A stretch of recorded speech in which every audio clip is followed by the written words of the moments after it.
મિત્રો આજના વિડીયોમાં હું તમને જણાવવાનું છે કે તમે એઆઈની મદદથી તમે ગુજરાતી ટ્રાન્સલેટ કઈ રીતે કરી શકો છો.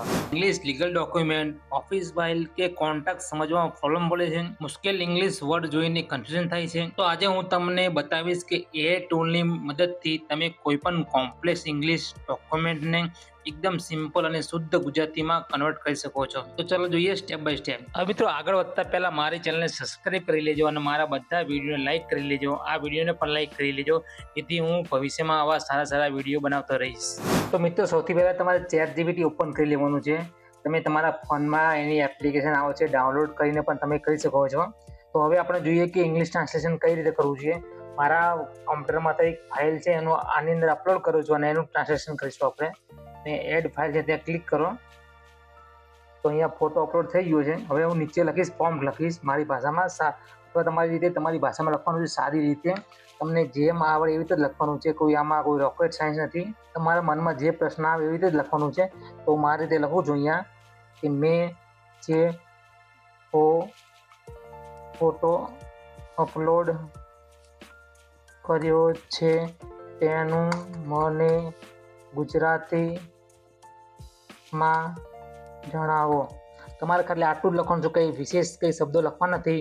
આ એઆઈ છે, એઆઈ સીધી રીતે બધું સમજી જાય છે. તો તમારે અહીંયા એન્ટર આપવાનું છે. અહીંયા તો હવે પ્રોસેસિંગ થઈ રહ્યું છે. હવે તો અહીંયા મારી બાઇકની પોલિસી મેં અપલોડ કરી છે. હવે નીચેનું ગુજરાતી થઈને આવી રહ્યું છે. હવે શું લખીએ છીએ? પિયુષભાઈ, તમે ફોટો મોકલ્યો છે, એક પર્સનલ એક્સિડેન્ટલ ઇન્સ્યોરન્સ સર્ટિફિકેટ છે. હું તેને સરળ ગુજરાતીમાં સમજાવું છું. તો નીચે માહિતી લખી છે, મારે ડિટેલ લખી છે, પર્સનલ ડિટેલ. પછી ઇન્સ્યોરન્સ કવર લખ્યું છે કે કેટલું અંદર કવર છે.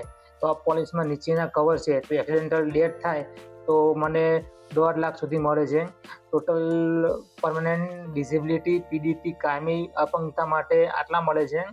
એટલે કે જો અકસ્માતમાં મૃત્યુ થાય તો કાયમી અપંગતા આવે તો 15 લાખ રૂપિયા સુધીનું મને કર મળે છે. ક્યારે લાગુ પડે છે? આ પોલિસી માત્ર નીચેની પરિસ્થિતિમાં જ લાગુ પડે છે. તો અમુક પોલિસી ક્યારે જરૂર પડતી હોય છે એની માહિતી આપી છે.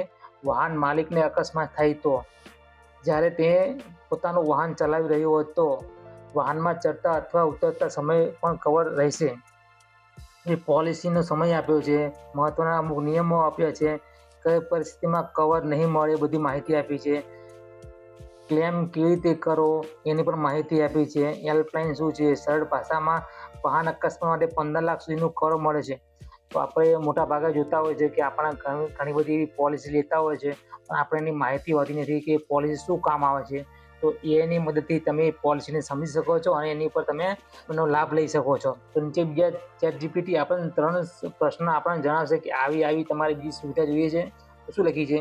આ પોલિસી તમને કઈ કંપની આપી છે? આ કાર ઇન્સ્યોરન્સ સાથે ફ્રી મળેલ છે કે નહીં? તમને સાચે ક્યારે 15 લાખ મળશે? તો અમુક પ્રશ્ન પૂછ્યા છે. તો તમને આપણે જેને જવાબ આપવાનો છે સામેથી એક એક્સ્ટ્રા જવાબ આપશે. તો તમે પણ કોઈ તમારે વીમા પોલિસી અથવા કોઈ સાઇન ડોક્યુમેન્ટ કરતા હોય તો તમને સમજણ ના પડતી હોય તો તમે આ ડોક્યુમેન્ટ અપલોડ કરીને સમજી શકો છો. હવે મિત્રો જો તમારે આપણે જોઈએ છે કે ઘણા લોકો મેડિકલ પ્રોબ્લેમ આવતી હોય છે, તો ડૉક્ટર સાહેબ આપણને શું કહેતા હોય છે કે તમે રિપોર્ટ કરાવો. તો ડૉક્ટર આપણે રિપોર્ટ કરીને સીધા ડૉક્ટર જોઈએ છે, ડૉક્ટર એના પ્રમાણે દવા આપે છે. પણ આપણે ડૉક્ટર કહે છે આપણને, પણ એટલી બધી આપણને સમજણ પડતી નથી હોતી. તો આમાં પણ એઆઈનો સારી રીતે ઉપયોગ થઈ શકે છે.